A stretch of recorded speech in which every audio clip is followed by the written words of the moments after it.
E veio a palavra do Senhor a Jonas, filho de Amitai, dizendo: Levanta-te, vai à grande cidade de Nínive, e clama contra ela, porque a sua malícia subiu até a minha presença. Porém, Jonas se levantou para fugir da presença do Senhor para Tarsis. E descendo a Jope, achou um navio que ia para Tarsis, pagou, pois, a sua passagem, e desceu para dentro dele, para ir com eles para Tarsis, para longe da presença do Senhor. Mas o Senhor mandou ao mar um grande vento, e fez-se no mar uma forte tempestade, e o navio estava a ponto de quebrar-se. Então temeram os marinheiros, e clamavam cada um ao seu Deus, e lançaram ao mar as cargas, que estavam no navio, para o aliviarem do seu peso. Jonas, porém, desceu ao porão do navio, e, tendo-se deitado, dormia um profundo sono. E o mestre do navio chegou-se a ele, e disse-lhe: Que tens, dorminhoco? Levanta-te, clama ao teu Deus, talvez assim ele se lembre de nós para que não pereçamos. E diziam cada um ao seu companheiro: Vinde, e lancemos sortes, para que saibamos por que causa nos sobreveio este mal. E lançaram sortes, e a sorte caiu sobre Jonas. Então lhe disseram: Declara-nos tu agora, por causa de quem nos sobreveio este mal. Que ocupação é a tua? Donde vens? Qual é a tua terra? E de que povo és tu? E ele lhes disse: Eu sou hebreu, e temo ao Senhor, o Deus do céu, que fez o mar e a terra seca. Então estes homens se encherão de grande temor, e disseram-lhe: Por que fizeste tu isto? Pois sabiam os homens que fugia da presença do Senhor, porque ele lhe tinha declarado. E disseram-lhe: Que te faremos nós, para que o mar se nos acalme? Porque o mar ia se tornando cada vez mais tempestuoso. E ele lhes disse: Levantai-me, e lançai-me ao mar, e o mar se vos aquietará, porque eu sei que por minha causa vos sobreveio esta grande tempestade. Entretanto, os homens remavam, para fazer voltar o navio à terra, mas não podiam, porquanto o mar se ia embravecendo cada vez mais contra eles. Então clamaram ao Senhor, e disseram: Ah, Senhor! Nós te rogamos, que não pereçamos por causa da alma deste homem, e que não ponhas sobre nós o sangue inocente, porque tu, Senhor, fizeste como te aprouve. E levantaram a Jonas, e o lançaram ao mar, e cessou o mar da sua fúria. Temeram, pois, estes homens ao Senhor com grande temor, e ofereceram sacrifício ao Senhor, e fizeram votos. Preparou, pois, o Senhor um grande peixe, para que tragasse a Jonas, e esteve Jonas 3 dias e 3 noites nas entranhas do peixe. Bom, mas hoje eu vou falar de uma mordomia pouco falada nos nossos dias, que é a mordomia do mandato social. E talvez você está pensando: que negócio é esse? Mandato social. Talvez se você escrever no Google, mandato social, talvez vai aparecer alguém que trabalha em algum setor do governo, exercendo um período desse trabalho. Talvez você nunca ouviu falar sobre isso, sobre os mandatos. E é interessante que você leia a respeito da criação. E quando você lê a respeito da criação, que está... Aonde é a criação? Gênesis 1 e Gênesis 2. Está a respeito da criação de Deus. Lá tem os mandatos, as ordenanças de Deus, que são perpétuas para o homem. E é claro que o mandato mais conhecido é o mandato cultural, que é guardar e preservar a terra. Mas a igreja não entende isso, e até hoje, poucas pessoas no reino de Deus se manifestam defendendo a natureza. Não porque a natureza é Deus, mas porque a natureza também reflete a glória de Deus. E há uma ordem de Deus ao homem que deveria guardar e cultivar. E muitas vezes nós nos rebelamos contra a vontade de Deus e não cuidamos da natureza. Está tendo chuva demais nesse tempo. Ou talvez você diga: não é demais, é a vontade de Deus correta. E está tendo muita enchente em várias ruas. Ruas que você não consegue entrar com tanta água, com tanta chuva. Quinta-feira mesmo, o tempo estava bonito, de repente escureceu e choveu e alagou as ruas. E as ruas alagam porque o homem não cumpre um mandato cultural. O cara come uma bala, chupa um picolé, joga no chão, joga... O cara está no carro, joga do lado de fora o que ele comeu, o saquinho de pipoca, e não joga no carro dele. Toma refrigerante, joga lá e não cumpre a ordenança de Deus, que é cuidar da terra. O mandato social é algo mais comum, porque quando você vê social tem a ver com a sociedade, e o mandato social, em última instância, tem a ver com a sociedade humana do mundo inteiro, mas na primeira instância esse mandato era da relação familiar, marido e mulher e filhos. E como você tem cuidado da sua família, como você tem cuidado dos seus filhos, em uma instância maior, como é que você tem cuidado da humanidade, o que você tem feito de mudanças concretas para a sua cidade, para o seu estado, para o seu bairro, para a sua rua, para os seus vizinhos. Você tem influenciado de que jeito? E a igreja, ela perdeu a sensos mínimos da influência cristã. E o mandato espiritual, que se trata de uma relação com Deus e um pouco de uma relação com a sociedade, porque trata da relação também com a imagem de Deus, ou o que a teologia fala de imago Dei.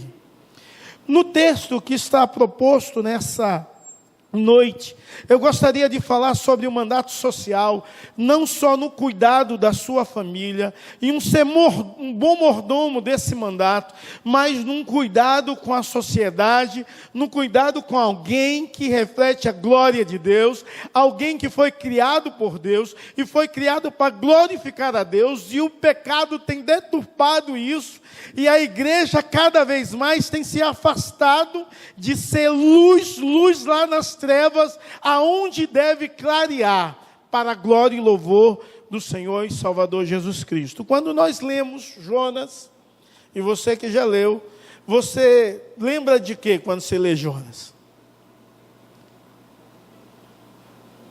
Do peixe, que alguns dizem baleia, que era um peixe grande. Pasme, existe um peixe no Nordeste chamado mero, que tem uma boca gigantesca, que cresce muito, dá para engolir um homem. Não dá para deixar o homem vivo, mas dá para engolir o homem. Mas quando lembramos de Jonas, nós lembramos do peixe, por várias coisas. Talvez porque você foi criado na escola dominical, e quando a professora com um flanelógrafo foi ensinar, botou um peixe, pum, e o Jonas, e isso bateu na sua mente, o peixe.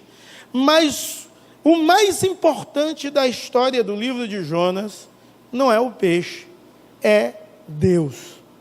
Deus é o mais importante do livro de Jonas. Se você for ler os 4 capítulos, você vai ver mais de 30 vezes uma ação de Deus, ou o nome de Deus, sendo anunciado no livro de Jonas. Então Deus é o personagem principal no livro de Jonas. Esse livro tão criticado pela humanidade, pelos teólogos liberais, que não acreditam em algumas coisas, inclusive em milagres. Então, não acredita que o livro de Jonas é um livro bíblico, verdadeiro, e que a história aconteceu. Alguns não acreditam. Mas quem não acredita, diz o seguinte: Jesus também é mentiroso, porque Jesus, ele cita o livro de Jonas como exemplo da sua morte e da ressurreição. Mas se isso é pouco, quem cita isso não acredita na palavra de Deus, porque o profeta Jonas, filho de Amitai, que também é profeta, é narrado na palavra de Deus em outros livros, em outro livro, pelo menos em um versículo. Então mostra o seu período que ele viveu, que ele profetizou, quem reinava sobre Israel, Jeroboão II, E como estava vivendo aquele povo naquele período, estava vivendo em tempo de prosperidade, em tempo de bonança, em tempo de paz, porém o povo se desviava dos caminhos do Senhor. E você pode ver isso em 2 Reis, capítulo 14, verso 25, Jonas, o profeta, sendo citado nesse livro. Bom, Jonas viveu em um período onde ele era contemporâneo de dois outros profetas, Amós e Oséias. Profetas esses que pregavam para que o povo se arrependesse, se voltasse a Deus em sinceridade, para que eles rendessem ao Senhor de todo o seu coração. Porém, o livro de Jonas não tem nenhuma profecia direta, somente uma profecia que ele cita, que se o povo em 40 dias não se convertesse, seriam destruídos. E o povo não é destruído, porque há um avivamento, há uma restauração, há um arrependimento genuíno em toda a nação. O rei da Assíria, na qual a capital era Nínive, houve a pregação de Jonas, uma pregação de uma frase, mas uma pregação extraordinária, porque vinha da parte de Deus, comoveu a nação, e o rei decretou, todo mundo tem de vestir pano de saco, todo mundo tem de se arrepender, todo mundo tem de se voltar para Deus e adorar esse Deus. Jonas é o único pregador que não quer sucesso com a sua mensagem. Ele sobe em um monte e ele fica aguardando Deus queimar a cidade, Deus destruir aquela cidade.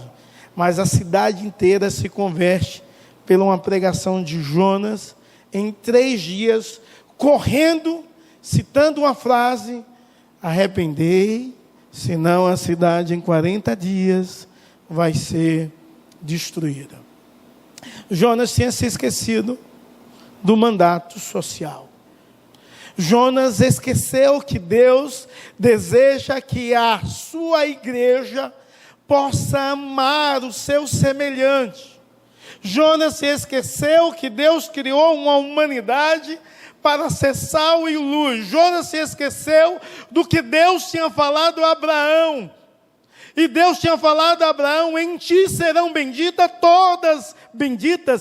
todas as famílias da terra. Jonas se esqueceu disso. Jonas tinha esquecido que Deus tinha levantado Israel para ser luz aos gentios. Jonas tinha esquecido que Deus abençoou aquela nação, para que aquela nação pudesse abençoar os demais povos, e Deus pudesse ser glorificado e exaltado a partir da ação deles, ação de amor a Deus e de amor ao próximo. O Senhor Jesus nos ensina muito bem o que é isso. O Senhor Jesus diz que nós devemos orar pelos nossos inimigos. O Senhor Jesus nos ensina: se alguém te der um tapa, ofereça ao outro. O Senhor Jesus, na sua pregação, ele disse: olha, estive nu e não me vestiste. Estava preso e não me visitaste. E os discípulos não compreendiam esse mandato social. Algo que desde o princípio Deus tinha ordenado à sua igreja. E Jonas não tinha essa compreensão, Jonas não tinha esse amor, Jonas não tinha uma devoção tão grande a Deus ao ponto de amar alguém que fosse diferente, ou que pensasse diferente, ou que fosse até alguém muito ignorante, como os assírios e bárbaros eram naquele período. Jonas, ele não tinha sensibilidade de entender que Deus é o Deus que faz o que Ele quer, no momento que Ele quer, na hora que Ele quer. Meus amados, a natureza obedece a Deus, à tempestade. O peixe obedece a Deus, engole e depois vomita Jonas. A árvore obedece a Deus, nasce. O verme obedece a Deus e mata a árvore. Os assírios obedecem a Deus e se arrependem. E Jonas, ele não obedece a Deus. de forma de prontidão, de início, porque esse livro termina como se fosse Deus querendo ensinar a Jonas e a mim e a você. O livro não diz se Jonas se arrependeu de fato daquela atitude ruim para com aquele povo, onde Deus diz: eu terei misericórdia de um povo que não sabe nem discernir entre a mão direita e a esquerda, e você quer vê-los destruídos, porém você se irrita com essa árvore. Tem muita gente que valoriza as coisas muito mais do que as pessoas. Tome cuidado. Eu gostaria de falar em primeiro lugar, o primeiro ponto: não dá para fugir do que Deus te ordenou. Quando você lê o verso 1, a palavra de Deus veio a Jonas. E a palavra de Deus veio a Jonas com a ordem bem direta, não necessitava uma interpretação profunda. Vai a Nínive e prega. E Deus diz ainda o que ele deveria pregar. Quando você vê após a oração de arrependimento de Jonas, no capítulo 2, você vê que a voz ou a palavra de Deus vem de novo a Jonas. E a ordem é a mesma. Mas no capítulo 1, Jonas quer fugir de Deus. Deus manda ele ir para o leste, ele vai para o oeste. Ele vai no sentido contrário à vontade de Deus e ao princípio de Deus. Ele desce a Jope, e de Jope ele pega um navio, paga a passagem para ir para Tarsis, um lugar distante, a Espanha, que naquele período era os confins da terra. Ele vai para um lugar tão distante que ele imagina: Deus não vai me encontrar aqui. Então vai para um lugar muito longe. Esse homem foge, ele gasta dinheiro. Esse homem, ele quer até morrer do que cumprir a vontade de Deus. Porque quando há uma tempestade, ele diz bem assim: me lance no mar, e o mar vai se acalmar. Então ele não ia saber que um peixe ia engolir. Ele preferia morrer do que cumprir aquilo que Deus mandou. Tem muita gente na igreja temosa, porque Jonas era um crente, era um servo de Deus. Mas tem muita gente na igreja temosa, que foge de Deus, foge dos projetos de Deus, foge dos princípios de Deus, foge dos planos que Deus tem para você. Tem gente que ouve Deus falar, e em vez de obedecer, vai no sentido contrário. E talvez você está aqui nesse momento, vivendo desse jeito. Deus fala, Deus tem falado, e você prefere morrer do que obedecer a Deus. Eu já vi lá no Nordeste uma pessoa xingando aquele filho de não sei quem: eu prefiro morrer do que falar com ele. Só para você ter uma ideia. Que ignorância terrível. Jonas preferia morrer do que pregar para os assírios. Ele preferia morrer do que ir na capital da Síria, Nínive, e ministrar a palavra de Deus. Ele preferia morrer. Então ele foge. E o que o pecado faz em mim, em você, é fugir. E havia a quebra do mandato social na vida de Jonas. Ele não era um bom mordomo.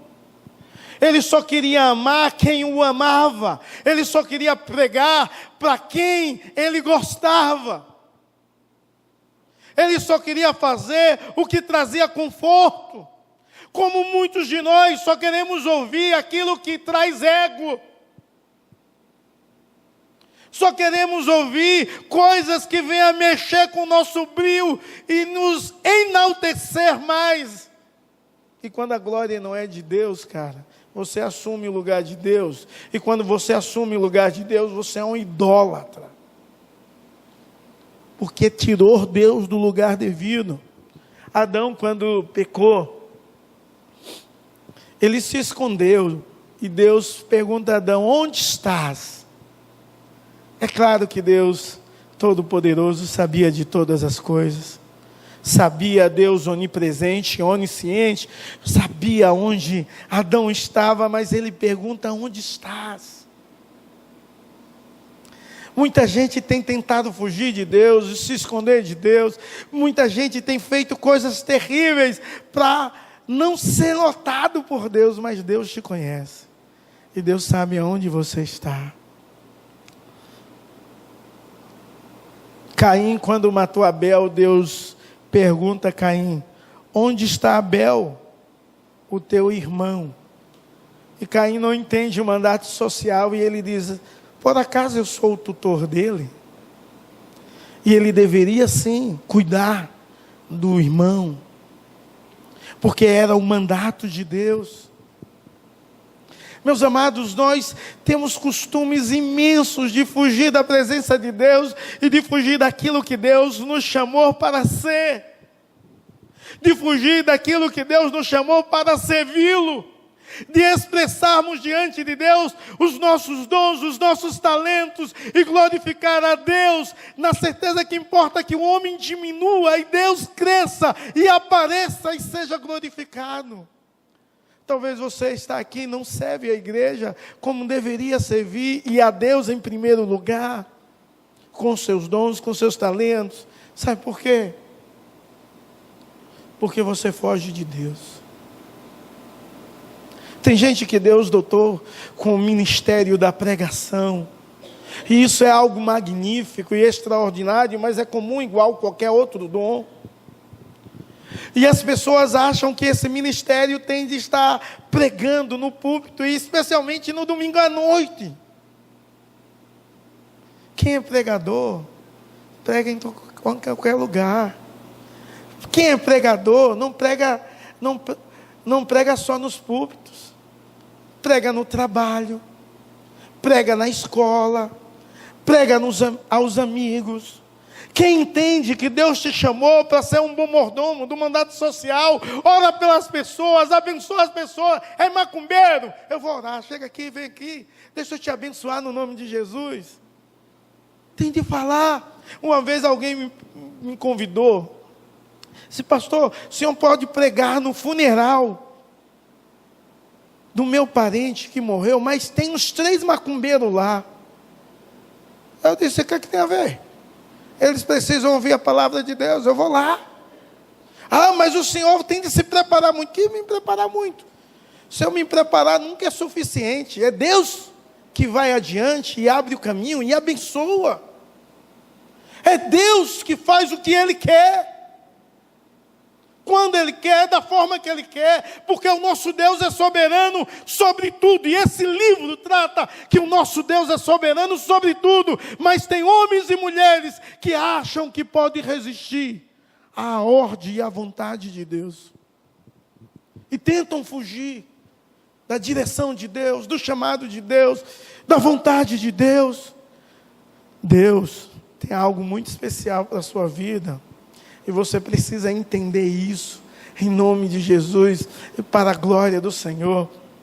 Outras pessoas Deus dotou com a sensibilidade da música, ou qualquer outros dons, e não exerce, não toca, não canta, por que isso? Uma vez um cara, que foi disciplinado na igreja por motivos de pecados, e deveria ser disciplinado de fato, ele me disse: eu tenho uma vontade imensa de tocar. E eu disse: quem te pede de tocar? Ah, mas eu não posso tocar na igreja. Não, porque você está em disciplina, mas você pode tocar. Aonde? Vá tocar no hospital. A pessoa ficou com raiva de mim, porque eu mandei tocar no hospital. Conversa lá com o diretor e tal, e vai tocar nos leitos, cantar uma música extraordinária, inspirada por Deus, dizer: eu vim aqui nessa tarde tocar uma canção para você, uma canção que fala da palavra de Deus, animar a sua vida. Mas o homem quer aparecer.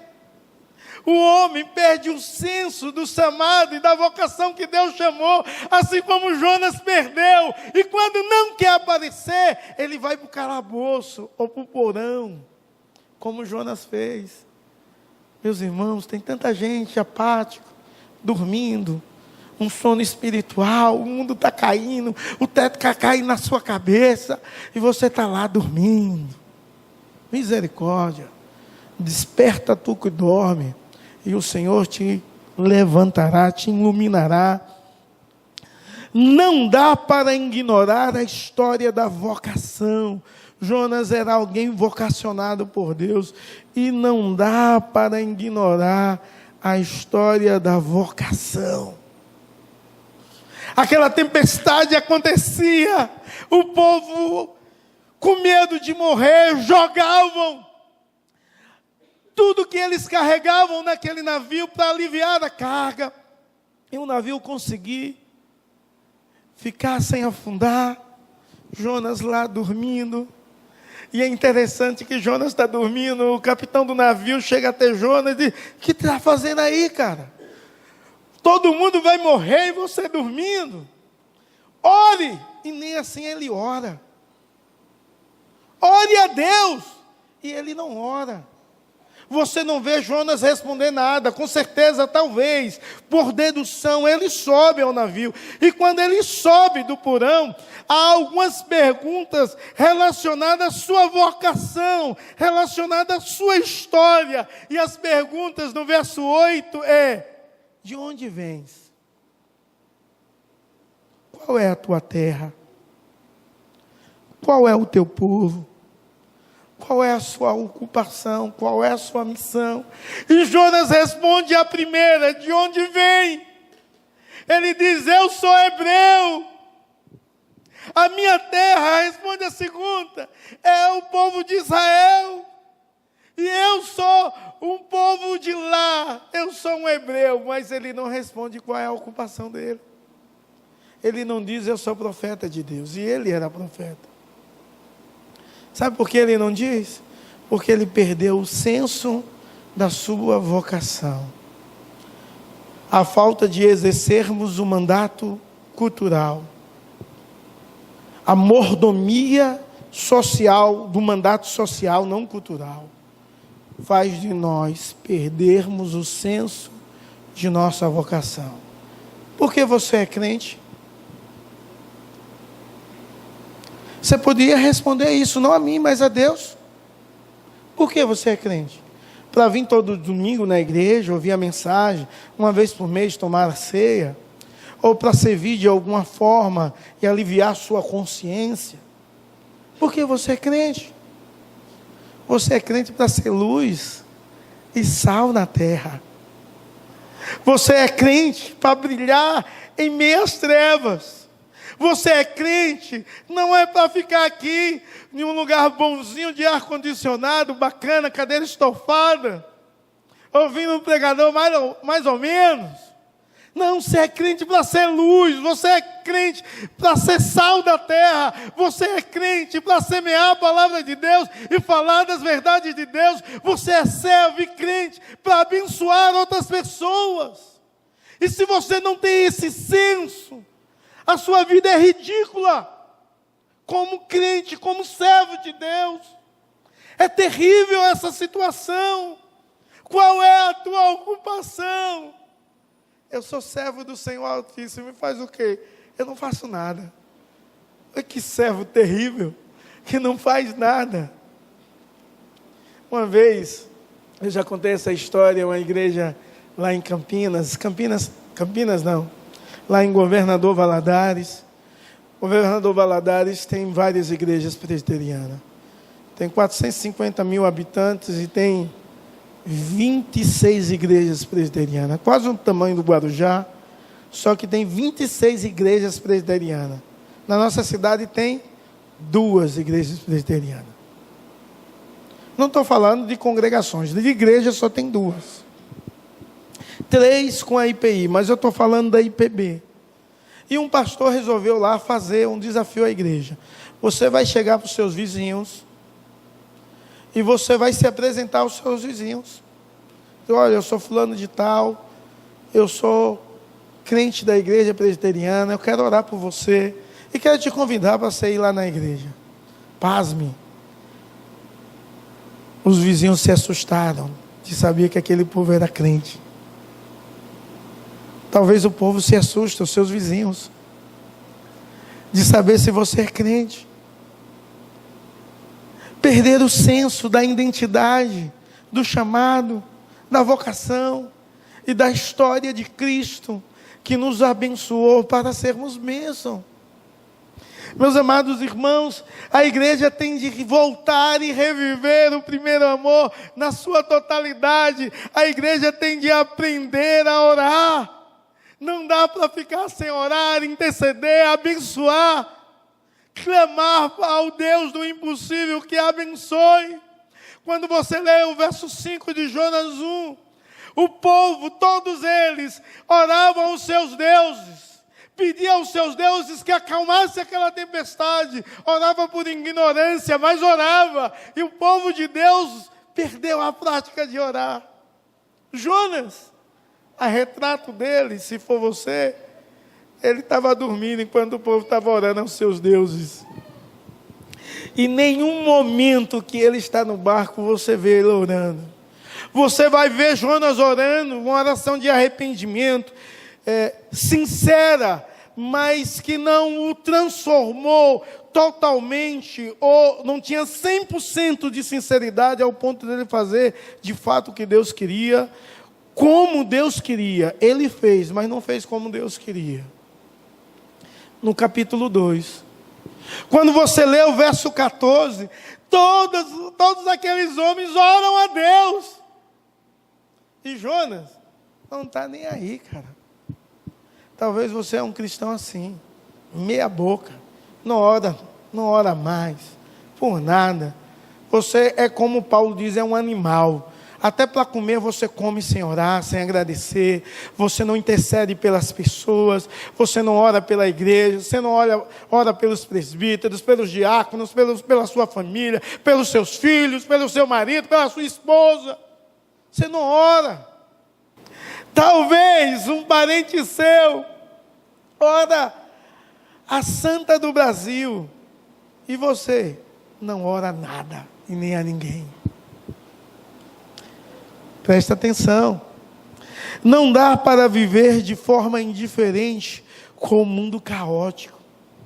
Não dá, irmãos, para viver de forma diferente a um mundo tão depravado. Não dá para viver de forma diferente. O presbítero Sandro trabalha com adolescentes, então ele diz: pastor, aqui na cidade tem um tal de pistão. Aí eu perguntei: que negócio é esse? Ele diz: se junta moleque de tudo que é lado, de repente, para beber, escutar som, se drogar, namorar, se prostituir.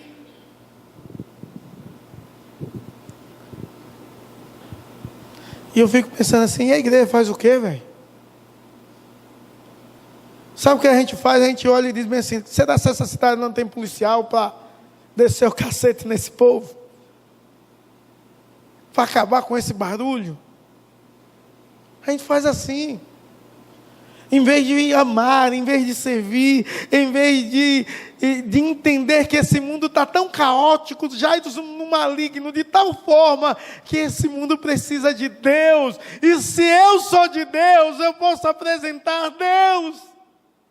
Se eu sou de Deus, eu posso anunciar a respeito desse Deus a um mundo tão pervertido, tão alienado, tão caótico.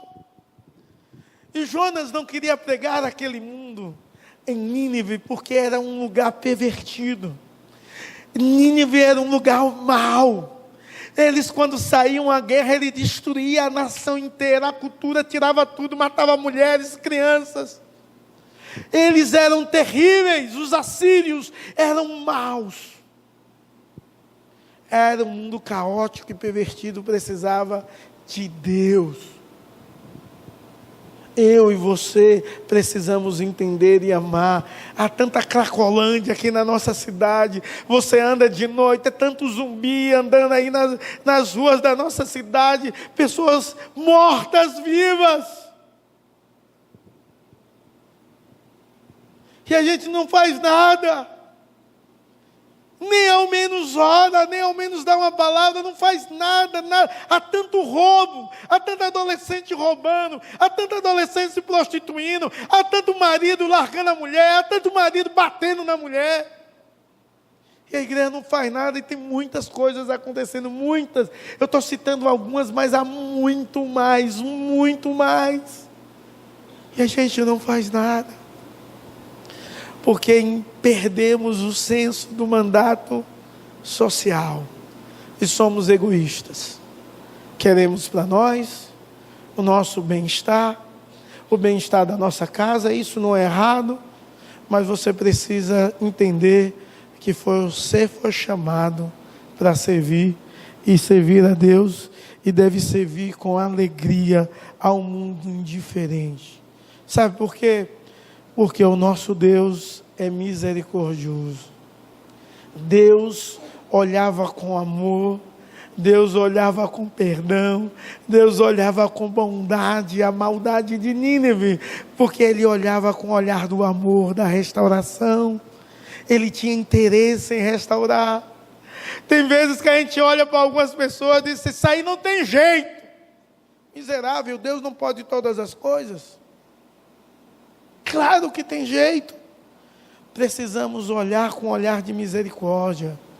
Precisamos olhar com o olhar da restauração. Precisamos entender que Deus tem cuidado da sua criação. E nós precisamos cuidar. Precisamos entender isso, que precisamos fazer o que Deus está fazendo. Não o contrário. Senão seremos inimigos de Deus. E Jonas não compreendeu, ele queria ver aquela cidade destruída. Mas se indignou e se irritou quando o seu bem-estar de uma árvore que Deus fez nascer em uma noite para o dia, Deus fez secar, fez morrer. Ele queria que aqueles homens fossem destruídos, e Deus diz bem assim: esse povo não sabe, eu terei misericórdia desse povo, discernir entre a mão direita e a mão esquerda. Sabe, aquele vizinho seu terrível, ele é um instrumento do diabo. Ele não sabe discernir entre o que é certo e o que é errado. O sonho dele, o desejo dele é para o mal. Você precisa fazer algo, como servo e serva de Deus, em nome de Jesus, como bom mordomo de algo que Deus te confiou. E Deus te confiou que você deveria ser luz e sal na terra. Mas eu quero te alegrar, você não está sozinho. Você pode contar com a ação do Espírito Santo. Você pode contar com o poder do nome de Jesus. Então vades e dei frutos, em nome de Jesus e para a glória do Senhor. Seja um bom mordomo de Deus. Exerça o mandato cultural para a glória, louvor e adoração do Senhor Jesus. Amém?